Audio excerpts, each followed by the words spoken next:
یہی مقصد حیات عشق کا ہے، زندگی کو پہچان۔ تو معلوم یہ ہوا کہ بڑی شاعری کا یہ جو تانے بانے ہیں وہ فراق سے ملے ہوئے۔ سمجھنا کم نہ ہم اہل زمین کو، اقبال کے شعر یاد ہے نا؟ فراق کہہ رہا ہے سمجھنا کم نہ ہم اہل زمین کو، اترتے ہیں صحیفے آسمان سے، ہمارے لیے صحیفے آئے۔ تو آپ اپنا جہاں، آپ اپنی جنت ہے، حرم میں قصے حور و قصور ہونے دے اپنی جنت، وہی جو اقبال کا مقصد ہے۔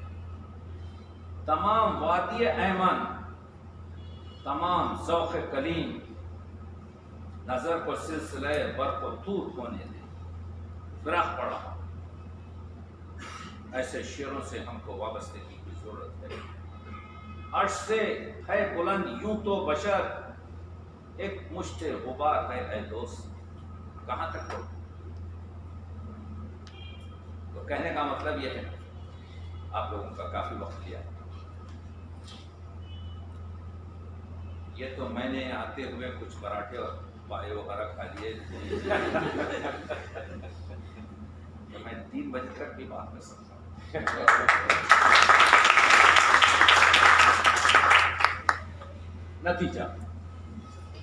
نتیجہ یہ ہے، 2 منٹ میں بات کروں۔ فراق غزل کا شاعر، فراق اردو شاعری کا ممتاز شاعر، فراق کے پاس جو جمالیات ہے وہ اردو میں خال خال ہے، اس وجہ سے کہ اساطیری، ہماری تہذیب، یہ جو ہمارا کلچر ہے، یہ جو ہمارا حسن ہے، یہ جو ہماری خواتین ہیں، یہ جو ہمارے آپ کے کیا کہتے ہیں مرد ہیں، یہ جو ہمارا معاشرہ ہے، یہ پورا عربک معاشرہ نہیں ہے۔ غالب کہتا ہے مشنج اور شوکت عرفی کے بو شیرازی، تم عرفی کی صرف عزت اس وجہ سے مت کرو کہ وہ شیراز ایران سے تعلق رکھتا تھا، مشو اسیر جلالی کے بو خانساری، تم جلالی کے اسیر اس وجہ سے مت ہو جاؤ کہ وہ خانسار ایران سے تعلق رکھتا تھا۔ بس سومنات خیالم درائی تعبیری، تم میرے سومنات خیال کی دنیا میں تو آؤ۔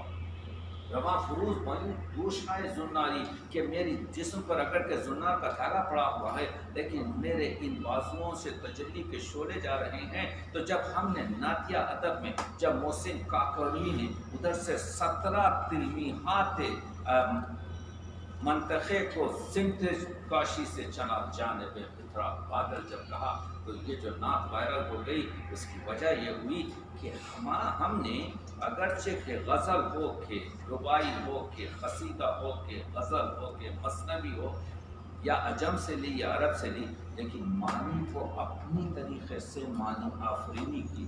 ہمارا جو عشق ہے، اگر آپ پرانی ہماری شاعرات کی شاعری پڑھیں گے تو بھکتی کی شاعری سے ملتا ہے۔ عرب اور عجم کے پاس مرد عشق کرتا ہے، بر صغیر میں عورت عشق کرتی ہے۔